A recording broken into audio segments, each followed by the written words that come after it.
Hello students, आप कैसे हैं? हमें विश्वास से पढ़ाई कर रहे होंगे। तो हमारा जो लेक्चर है वो क्लास 10th का केमिस्ट्री जो है चल रहा है और इसमें अभी तक हमने बहुत कुछ कवर कर लिया है और आप समझ गए होंगे कि पहला चैप्टर आपका चल भी रहा है। और इसमें हम आपको बता देते हैं कि अभी तक हमने जो पढ़ा है, एक प्रकार से हम कह दें कि पूरा सिलेबस जो है, जो थ्योरी पार्ट था वो ख़त्म हो गया है। केवल यही जो लेक्चर है, अर्थात ये जो वीडियो जितनी भी देर का रहेगा, यही अगर आप पढ़ लेंगे तो पहला चैप्टर जो है पूरी तरह से क्लियर हो जाएगा। तो जो भी नहीं देखे हैं, जो ये इसी वीडियो को देख रहे हैं, वो प्लेलिस्ट आपकी बनी है, उसमें जाकर शुरू से आप देखिए। और हमें विश्वास है कि जब आप पहली वीडियो से देखकर आएंगे तो यहाँ तक आते आते आपको बहुत कुछ नॉलेज हो गया होगा और बहुत कुछ पता भी हो चुका होगा।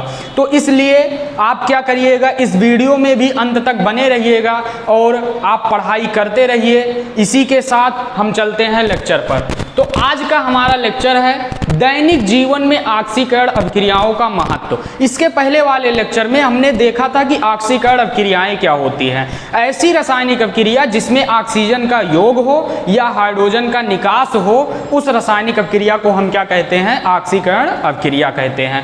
अब इसमें क्या है कि जैसे दैनिक जीवन का मतलब होता है एवरीडे, जो हम हमेशा देखते हैं, हमारे साथ हर दिन जो है घटित होता है। जैसे आज हम इस पोजीशन पर है, इसी में आज के ही दिन जैसे सुबह क्या किए, शाम को, इस प्रकार से जितने भी दैनिक जीवन में जो घटनाएं घटित हो रही हैं, उनमें आपका ऑक्सीकरण अभिक्रियाओं का क्या महत्व है। महत्व का मतलब यहाँ हानि भी क्या है और इसके बाद महत्व भी क्या है, तो ये सब के बारे में पढ़ेंगे। तो अब इसमें पहला आता है, एक प्रकार से हम कह सकते हैं ये हानि भी है कि आपका क्या आता है? संक्षारण आता है। दो इसमें हमको पढ़ना है। जैसे आपके हाई स्कूल में एनसीईआरटी सिलेबस में क्या है, दो प्रकार के बताया गया है। एक आपका संक्षारण और एक क्या बताया जाएगा? विकृत गंधिता बताया जाएगा।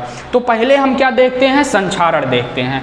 तो संक्षारण का मतलब क्या होता है कि आपका कोई भी धातु हो, जैसे कोई भी धातु हो तो वो क्या होता है, जब धातु नमी के संपर्क में या अम्ल के संपर्क में आता है तो धीरे धीरे जो है धातु क्या होता है? क्षय हो जाता है, अर्थात नष्ट हो जाता है। और हम कह सकते हैं कि वही धातु के क्षय या नष्ट होने की क्रिया को ही हम क्या कहते हैं? संक्षारण कहते हैं।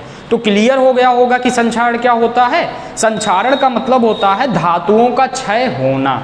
अब इसका हम डिफिनीशन देख लेते हैं क्या होता है। तो जानते रहिएगा, जब कोई धातु अपने आसपास के अम्ल, नमी आदि के संपर्क में आती है तब ये संक्षारित होती हैं और इस प्रक्रिया को हम क्या कहते हैं? संक्षारण कहते हैं। अर्थात कोई भी धातु है, जैसे आप देखते हैं लोहा हो गया, उसको आप क्या करिए? खुले में रख दीजिए, तो आप देखेंगे कि जब वायु के संपर्क में और नमी के संपर्क में उस पर जल पड़ता है तो आप देखते हैं कि कुछ दिनों बाद क्या होता है, उस लोहे पर एक भूरे रंग की पपड़ी पड़ जाती है। जैसे आपका यहाँ लोहा है, इस पर क्या होगी? एक भूरे रंग की ऐसे पपड़ी पड़ जाएगी, जिसे ही हम क्या कहते हैं? जंग कहते हैं। और कहते हैं कि यह लोहा क्या है? धीरे धीरे अब नष्ट हो रहा है, ये क्या हो रहा है? खराब हो रहा है। तो वही प्रक्रिया जिसके द्वारा धातु क्या होता है? धीरे धीरे नष्ट होता है, उसी को हम क्या कहते हैं? संक्षारण कहते हैं। तो ये आपको डिफिनीशन जो है क्लियर हो गई होगी और आप क्या करिए? डिफिनीशन को नोट कर लीजिए। अब देखिए, जैसे संक्षारण के अंतर्गत जो उदाहरण आते हैं कि कैसे समझेंगे कि कहाँ संक्षारण हो रहा है, तो पहला आपका आता है लोहे पर जंग लगना। कि जो आपका लोहा होता है उस पर जो जंग लगना होता है, ये क्या होती है? संक्षारण क्रिया होती है। और हम आपको बता दें, जो संक्षारण क्रिया होती है वो एक रासायनिक परिवर्तन होता है, अर्थात एक प्रकार की रासायनिक क्रिया होती है संक्षारण। तो अब इसमें देखो, लोहे पर जंग लगना, तो आपका लोहा का सूत्र क्या होता है? Fe होता है, अर्थात इसी को हम आयरन भी कहते हैं। तो ये क्या हो गया? आयरन हो गया। जब लोहे को हम वायु के संपर्क में, वायु का मतलब ऑक्सीजन के संपर्क में, और नमी का मतलब क्या होता है? नमी का मतलब जल हो गया, आर्द्रता जिसे कहते हैं, इसके संपर्क में जब लाते हैं तो आपस में क्या होता है? यहाँ पर रिएक्शन होता है। इसमें क्या होगा? केमिकल प्रोसेस होगा, रासायनिक अभिक्रिया होगी। तो इसके फलस्वरूप क्या बनता है? जंग का निर्माण होता है। तो देखिए कैसे सूत्र होगा। तो जो जंग का सूत्र होता है वो आपका होता है Fe2O3 XH2O। x का मतलब यहाँ पर 2H2O 3H2O 4, x एक क्या है क्वांटिटी बता रहा है कि कितना H2O होगा। और इसका नाम क्या होता है तो जानते रहिएगा, इसको हम वैसे व्यापारिक रूप में जंग कहते हैं और रासायनिक नाम क्या हो जाएगा, हाइड्रेटेड फेरिक ऑक्साइड। क्या हो जाएगा, हाइड्रेटेड फेरिक ऑक्साइड हो जाएगा रासायनिक नेम। तो अब इसमें देखो बैलेंस करो इसको, तो यहाँ पर देखो कि 2 ऑक्सीजन 1 ऑक्सीजन 3, और यहाँ पर 2 और यहाँ पर क्या है 3 1 4, मान लीजिए यहाँ पर x कर दिए।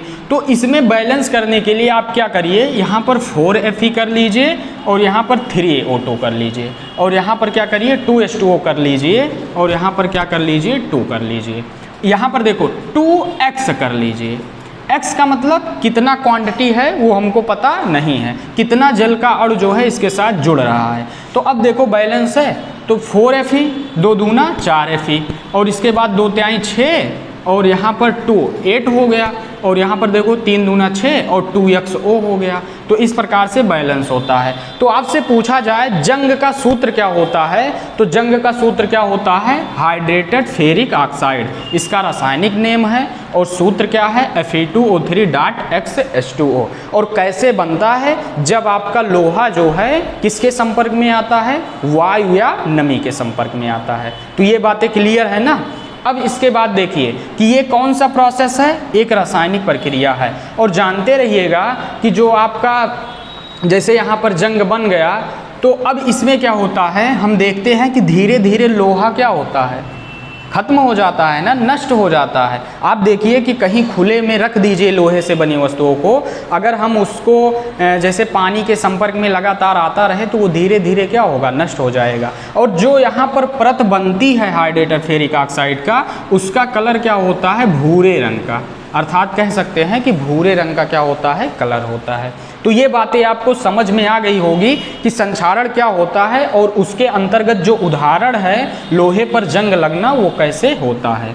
अब देखिए आप इसी के अंतर्गत संक्षारण में आपका दूसरा आता है चांदी से बनी वस्तुओं का। चांदी से बनी वस्तुओं का कुछ समय के बाद काला पड़ जाना।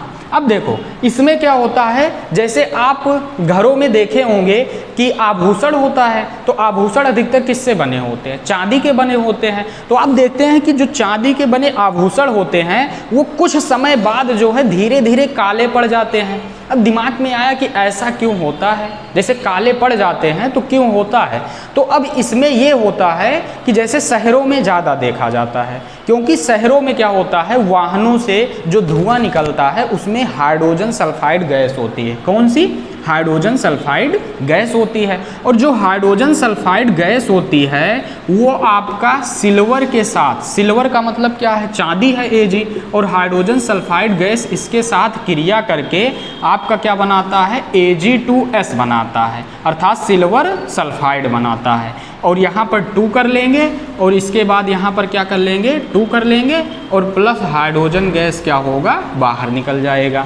तो अब जो पहले सिल्वर था, पहले क्या था, सिल्वर था, अब उसके ऊपर सल्फाइड की परत चढ़ गई, अर्थात उसी सिल्वर के ऊपर सल्फाइड की क्या चढ़ गई, परत चढ़ गई, और जिसके कारण अब वो क्या पड़ जाएगा, काला पड़ जाएगा। तो आपसे पूछा जाए कि शहरों में जो है चांदी के बने आभूषणों का कुछ समय बाद काला पड़ जाना, ये कौन सी प्रक्रिया है, तो बताइएगा कि ये क्या है, एक संक्षारण क्रिया है। और ये कैसी है, रासायनिक प्रक्रिया। तो ये भी आपको समझ में आ गया होगा। अब इसके बाद हम आ जाते हैं पीतल व तांबे पर हरे धब्बों का बनना। जैसे आप घरों में देखे होंगे, सब लोग आप देखे होंगे कि पीतल व तांबे के जो बर्तन होते हैं उस पर क्या होता है, धीरे धीरे अगर वैसे रखे रहें नमी व वायु के संपर्क में, तो उस पर क्या होता है, हरे धब्बे बन जाते हैं। तो ये भी क्या होता है, एक संक्षारण प्रक्रिया होता है। तो यहाँ पर हम संक्षारण समझ लिए हैं। अब हम ये समझते हैं कि जैसे संक्षारित हो गया वस्तु, जैसे कोई वस्तु अगर नष्ट हो रहा है तो हम किस लिए हैं, हम किस लिए हैं? उसको बचाने के लिए हैं कि उस वस्तु को बचाएं, अर्थात उसको हम कैसे बचा पाएंगे, उसका उपाय क्या होना चाहिए, तभी तो हमारा काम है। नहीं तो सभी वस्तु क्या हो जाए, नष्ट हो जाए। लेकिन मानव क्या है, बहुत ही समझदार है। हम सब क्या है, समझदार प्राणी में आते हैं। हम क्या करते हैं, कोई भी अगर वस्तु नष्ट हो रहा है तो उसको किसी न किसी प्रकार से बचा लेते हैं। तो संक्षारण को बचाने के लिए हम कितने उपाय कर सकते हैं, ये भी एग्जाम में पूछा जा सकता है। तो संक्षारण को बचाने के लिए आप क्या कर सकते हैं, जैसे लोहे की कोई वस्तु है उस पर आप क्या कर दीजिए, पेंट कर दीजिए। क्या करके, पेंट करके, अर्थात आपका लोहे की कोई वस्तु है उस पर आप पेंट कर दीजिए। और घरों में देखे होंगे कि जो लोहे की बनी खिड़कियां होती हैं, दरवाजे होते हैं, या जो चैनल गेट एक प्रकार से कह सकते हैं, तो वो सब जब होते हैं तो उन पर हम क्या करते हैं, पेंट कर देते हैं ना, पुताई करा देते हैं, रंग लगा देते हैं, पेंट। तो कलर जब कर देते हैं तो उससे भी क्या होता है, आपका संक्षारण रोका जा सकता है। तो इसको जानते रहिएगा, हम पेंट करके कर सकते हैं। और दूसरा आप क्या कर सकते हैं, तेल व ग्रीस करके कर सकते हैं, तेल व ग्रीस करके कर सकते हैं। अब जैसे देखो, आप जो वाहन यूज करते हैं, या जैसे साइकिल हो गया, अधिकतर लोग जो साइकिल से चलते हैं तो उसमें देखिए आप तेल व ग्रीस करके भी बचा सकते हैं कि जो आपका लोहे का होता है पार्ट, अगर उसको संक्षारण से रोकना है नमी से, तो उसमें हम क्या कर सकते हैं, तेल व ग्रीस लगा सकते हैं। तो इससे भी क्या कर सकते हैं, संक्षारण को रोक सकते हैं। और क्या उपाय है, गैल्वेनीकरण एक क्या प्रक्रिया है, गैल्वेनीकरण। अब इसको बताओ क्या है, जैसे पूछो ना सर क्या है ये गैल्वेनीकरण, तो हम आपको बता देते हैं। जो गैल्वेनीकरण प्रक्रिया है इसी को हम क्या कहते हैं, एसद लेपन कहते हैं। इसी को क्या कहते हैं, एसद लेपन कहते हैं। तो ये क्या होता है, अगर आपका कोई Fe धातु का है, अर्थात लोहे की वस्तु है, उस पर हम किसकी परत चढ़ा दें, जिंक धातु। जिंक का मतलब क्या हो गया, Zn, अर्थात इसी को हम क्या कहते हैं, जस्ता कहते हैं।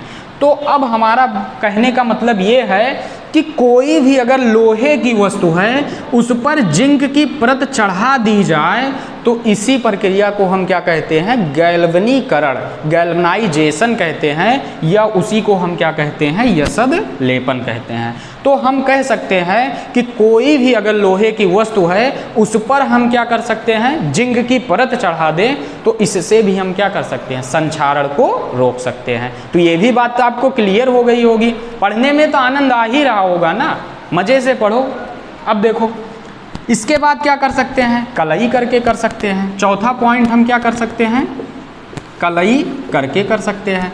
तो अब बात आई कि कलई करके कैसे कर सकते हैं। कलई का मतलब कोई लेप लगा देना, जैसे आपका कोई वस्तु है उस पर हम क्या कर दें, लेप लगा दें, लेपन कर दें, तो वही क्या होता है, कलई करके। तो इस प्रकार से हम संक्षारण को क्या कर सकते हैं, रोक सकते हैं। अब जैसे आपसे यही पूछेगा कि संक्षारण क्रिया से आप क्या समझते हैं, तो आप बताइएगा कि धातुओं का नमी व अम्ल की उपस्थिति में धीरे धीरे नष्ट होने की क्रिया ही क्या कहलाती है, संक्षारण कहलाती है। और इसके बाद पूछ लेगा कि संक्षारण के अंतर्गत कुछ उदाहरण द्वारा समझाइए, तो हम कह देंगे लोहे पर जंग लगना। इसके बाद कह देंगे कि चांदी से बने आभूषणों का धीरे धीरे नष्ट हो जाना या काला पड़ जाना, ये हो गया। या कह देंगे तांबे व जस्ते से बने बर्तनों का हरे धब्बे का निर्माण होना। या हम कह सकते हैं कापर जो होता है वो आर्द्र CO2 से क्रिया करके अपने ऊपर क्या कराता है, कापर कार्बोनेट की एक परत बना लेता है, जिसे हम बेसिक कापर कार्बोनेट की परत कहते हैं। जैसे आपका क्या है, कापर है, वो जब कार्बोनेट कार्बन डाइऑक्साइड से क्रिया करता है तो अपने ऊपर क्या करता है, बेसिक कापर कार्बोनेट की एक परत जमा लेता है, और जिसका रंग क्या होता है, हरे रंग का होता है। तो इस प्रकार से आप संक्षारण बता देंगे।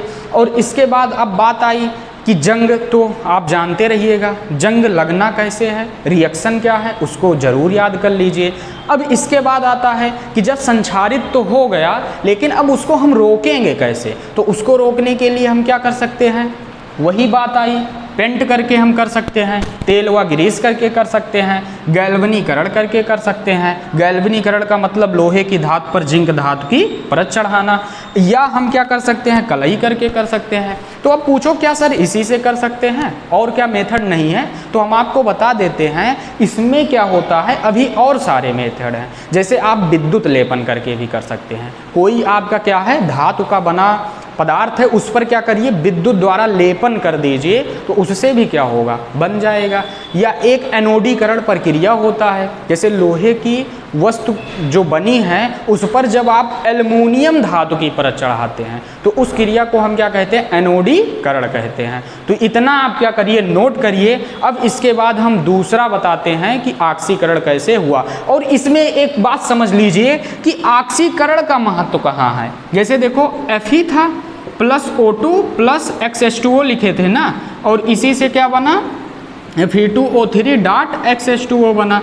तो अब इसमें देखो लोहा जो है ऑक्सीजन को क्या कर रहा है, ग्रहण कर रहा है। और जब ऑक्सीजन किसी भी पदार्थ द्वारा ग्रहण किया जाता है अर्थात ऑक्सीजन का योग होता है तो वो अभिक्रिया क्या होती है, ऑक्सीकरण अभिक्रिया। तो इसीलिए हेडिंग हमारा क्या है, दैनिक जीवन में ऑक्सीकरण अभिक्रियाओं का महत्व। तो इसको जरूर जानते रहिएगा। तो इतना क्या करिए, नोट कर लीजिए।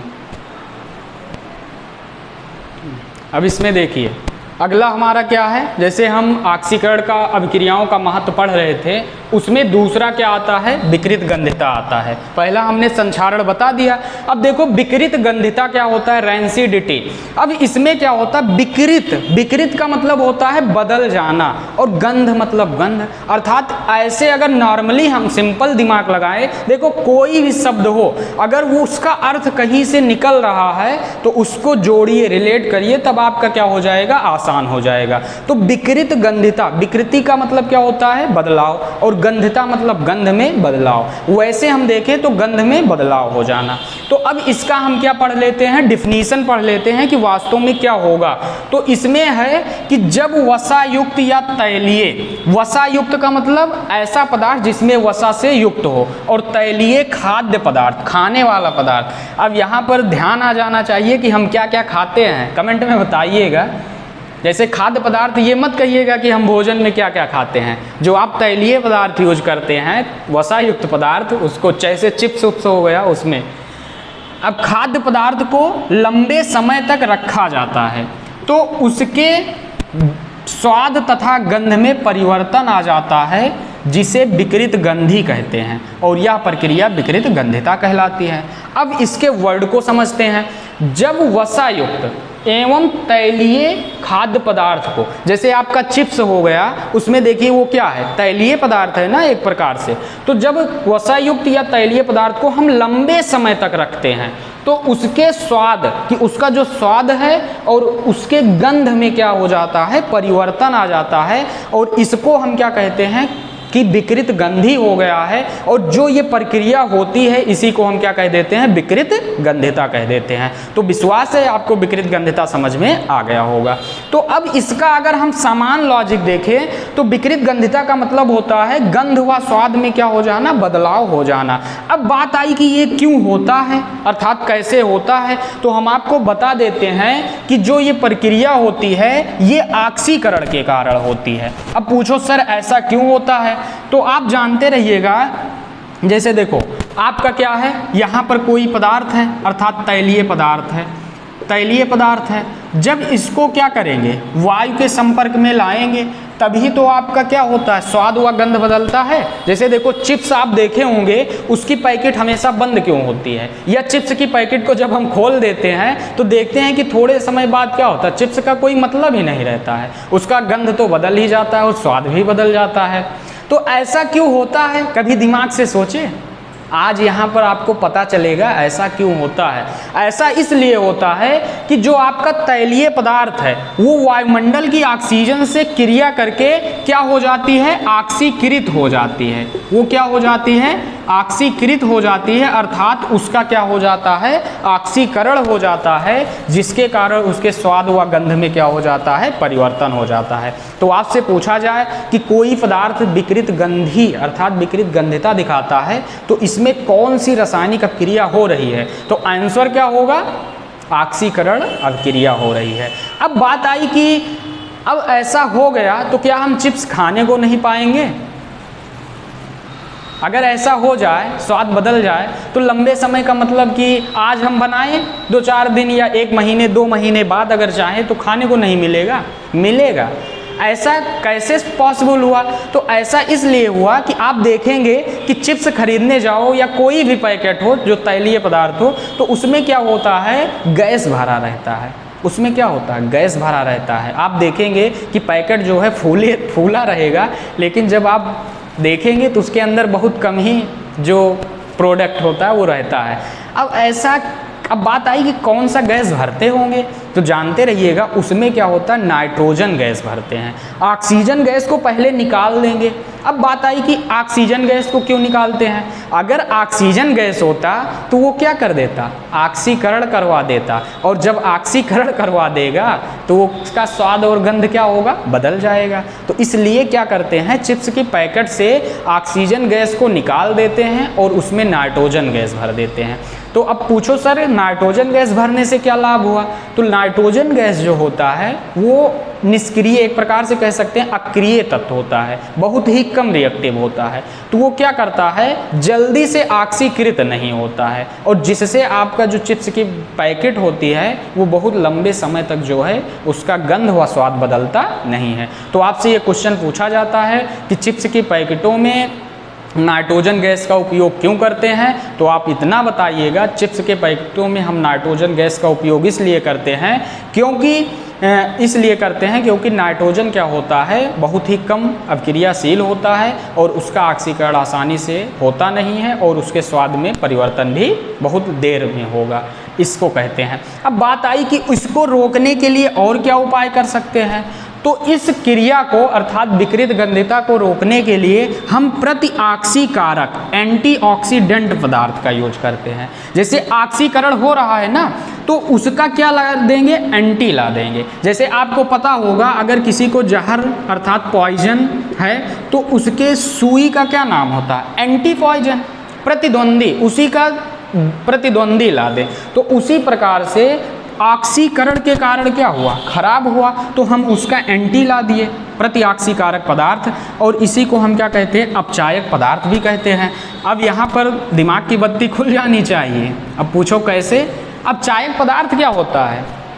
अपचायक पदार्थ क्या होता है? ऐसा पदार्थ जिसका क्या हो, ऑक्सीकरण हो और दूसरे को क्या करा दे, अपचयित करा दे, अर्थात अपचयन करा दे, उसे हम क्या कहते हैं, अपचायक कहते हैं। तो जब अब देखो अगर इस पदार्थ का यूज कर लेंगे अपचायक का, जैसे कोई भी अगर तैलीय पदार्थ है उसके साथ इसका प्रयोग कर लेंगे तो सबसे पहले इसका क्या होगा, ऑक्सीकरण होगा। तो अब जो पदार्थ है उसका ऑक्सीकरण नहीं होगा, इसका ऑक्सीकरण होगा, और उस पदार्थ का क्या होगा, अपचयन होगा, जिससे आपका गंध जो है आसानी से बदलेगा नहीं। तो इसको जानते रहिएगा कि विकृत गंधिता को रोकने के लिए हम प्रतिऑक्सीकारक पदार्थ का यूज करते हैं, और उसके अंतर्गत दो मुख्य रूप से हम आपको बताएंगे कि किस पदार्थ का यूज करते हैं। इसको आप याद कर लीजिएगा, और जब ये पदार्थ आप आंसर में लिख देंगे तो आपकी कॉपी सबसे अलग दिखेगी। अब आपका पहला आ गया BHA। अब बात आई कि BHA का फुल फॉर्म क्या होगा, तो ब्यूटिलेटेड हाइड्रोक्सी एनिसोल, इसको याद कर लीजिएगा। और एक क्या आता है, BHT आता है, ब्यूटिलेटेड हाइड्रोक्सी टाल्वीन आता है। तो दो ऐसे पदार्थ हैं जो प्रतिऑक्सीकारक के भांति व्यवहार करते हैं और विकृत गंधिता को क्या कर देते हैं, कम कर देते हैं। तो हमें विश्वास है आपको समझ में आ गया होगा और अच्छे से समझ में आ गया होगा। और हम बता देते हैं यहीं पर जो है आपका पहला चैप्टर जो है फिनिश होता है। अब आपको क्या करना है, इसी को रिवाइज करना है और अच्छे से आप नोट्स बनाइए, और आपको कहीं भी अगर डाउट हो तो कमेंट में अपना डाउट पूछिए कि सर हमको यहाँ पर प्रॉब्लम है। आपका डाउट हर प्रकार से सॉल्व किया जाएगा। तो क्या करना है, पढ़ाई करते रहिए। All the very best.